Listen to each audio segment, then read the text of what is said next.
আসসালামু আলাইকুম। কেমন আছেন সবাই? আশা করি যে যেখান থেকে ভিডিওটি দেখছেন সবাই ভালো আছেন, সুস্থ আছেন। চলে আসলাম নতুন একটি ভিডিওতে। তো আজকে ভিডিওটা শুরু করেছি। তো দুপুরে আমি রান্না করছি।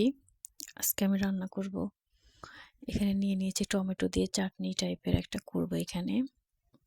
দেখতে থাকেন, ভালো লাগবে। হলুদ, মরিচ, ধনিয়ার গুঁড়া সবকিছু দিয়ে নিয়েছি। সুন্দর করে এখানে একদম মাখো মাখো করতে হবে। এইগুলো একদম ভেঙে ভেঙে দিতে হবে টমেটোটা।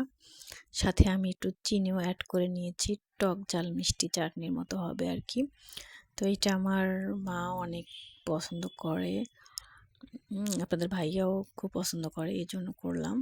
তো যাই হোক, এখানে আমি তারপরে বেগুন ভাজছি। মানুষ কম, তো এই জন্য আমি সব কিছু কম কম করি, যেন আমার ফেলে না দিতে হয় আর নষ্ট যেন না হয়। কারণ দেখা যায় অত একসঙ্গে করলে কিন্তু খাওয়া যায় না। তো তারপরে এখানে আমি তো মাছটা বেগুন ভেজে নিয়েছি, এখানে আমি মাছটা রান্না করে নিব। এখানে দেখতে থাকেন, ভালো লাগবে। ভালো লাগলে অবশ্যই চ্যানেলটাকে সাবস্ক্রাইব করে দিবেন, লাইক কমেন্ট শেয়ার করবেন, আমার পাশে থাকবেন, আমাকে সাপোর্ট করবেন।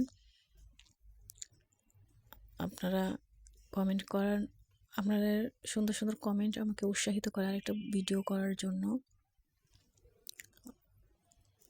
আপনাদের লাইক আমার ভিডিওকে হাজার হাজার মানুষের কাছে পৌঁছে দিতে পারে। তো যাই হোক, আজকে গলায় অতটা জোর নাই। আমার চাচি শাশুড়ি মারা গিয়েছে, আমি যেতে পারলাম না। যাই হোক, আপনাদের ভাইয়া গিয়েছে। তো এই তো সবাই তার জন্য দোয়া করবেন।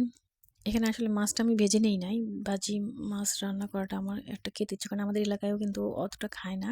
এরকম সুন্দর করে কষিয়ে নিয়ে বেশি করে একটু কষায় বেশিক্ষণ, তারপরে উঠায় রেখে তারপরে তরকারিটা দিয়ে সুন্দর করে কষিয়ে নিয়ে, মানে তরকারিটা যখন ঝোলের পানি দেওয়ার পরে বলক ওঠে তখন আর কি মাছগুলো দিয়ে দেয়। তো এক এক এলাকায় এক এক রকম রান্না, আমি এইভাবে রান্না করলাম। এভাবেই আমি করি বেশিরভাগ সময়, ভাজি করে রান্নাটা আমি করি না। আর এখানে যে টমেটো দিয়ে আলু দিয়ে মাছটা যে ঝোল করেছি, বিশ্বাস করবে না এতটা টেস্ট হয়েছে। ধনিয়া পাতাটা আমি ফ্রিজে রেখেছিলাম, এজন্য এরকম, তাই আর কি করে দিচ্ছি।